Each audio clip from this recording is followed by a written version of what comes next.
Hi, my name is Vanessa Moran, and this is my creative critical reflection for my film, Cult Following. The first question is, how does your product use or challenge conventions, and how does it represent social groups or issues? Cult Following is a satire about four K-pop fan girlfriends who end up bringing a doll to life. The title is a play on words about fan culture. Fangirls aren't an unknown subject. Everyone associates them with celebrities such as One Direction, 5 Seconds of Summer, Backstreet Boys, The Beatles, etc. Fans are what build a community of support for a project and a marketing dream. When writing my film, I kept in mind that I would have to make jokes poking fun at K-pop fangirls, but I also wanted to make commentary on the undeserved backlash women and girls get when they're fans of something. I have a character that was specifically made to do this, Friend One's relative. He is wearing the sports jersey of an athlete he admires, yet insults Friend One. I believe the K-pop community is especially infamous and misunderstood.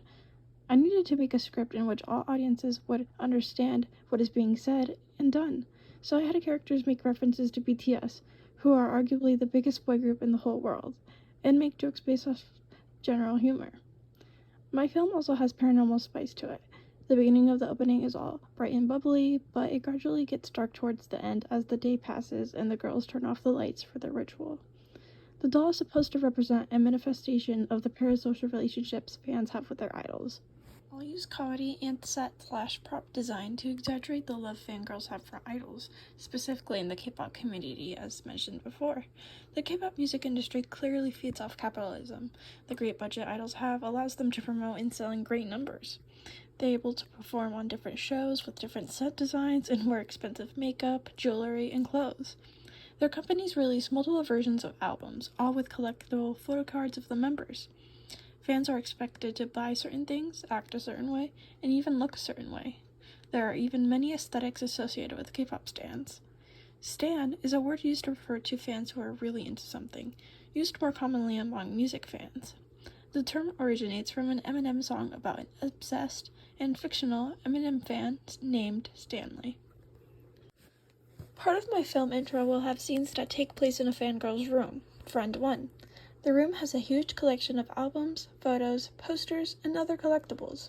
Some props I used were posters, photo cards, BTS dolls, albums, decorating supplies, a BTS blanket, BTS bracelets, and much more. The parts of K-pop fangirl culture that I'll include in my film will be collecting photo cards, decoing photo card top loaders with stickers, hanging out with other fans, fan wars, collecting merchandise, and the effects of obsession in parasocial relationships.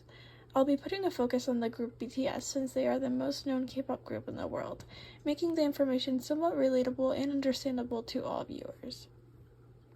Question number 2. How does your product engage with audiences, and how would it be distributed as a real media text? As mentioned previously, my film makes commentary about fan culture in the K-pop community, but it also makes commentary about sexism women and girls face when they enjoy a particular media. Friend One's relative is a reference to this issue. He mocks Friend One, yet is wearing a sports jersey. That is considered normal, because the obsessive culture around sports is normalized because of its male-dominated audience. If I were to advertise this film, I would want my target audience to be young females, but I would also market it to males of any age. Young girls can relate to the project, but I would hope that the men and boys dig deeper into the subtle messages. The best way to market my film would be to advertise it on social networks through ads and posts, such as Twitter, YouTube, Instagram, TikTok, etc. I think the contrast between the colorful aesthetic of fangirls and the darkness of a haunted doll will be an interesting composition that will also bring in viewers. Next question. How did your production skills develop throughout this project? Before starting, I had no experience working on such a project, so I'd say they'd evolved for sure. Although there's a lot to improve on, keep in mind that I was trying out everything for the first time.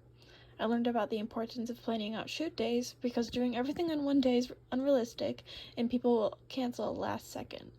I learned about the types of shots, camera movements, lighting, camera angles, and so much more. Creating this project from scratch really taught me that I have the control of the tone of the film. Simple things such as color grading can make a scene go from moody to bright. Consistency is important because details matter.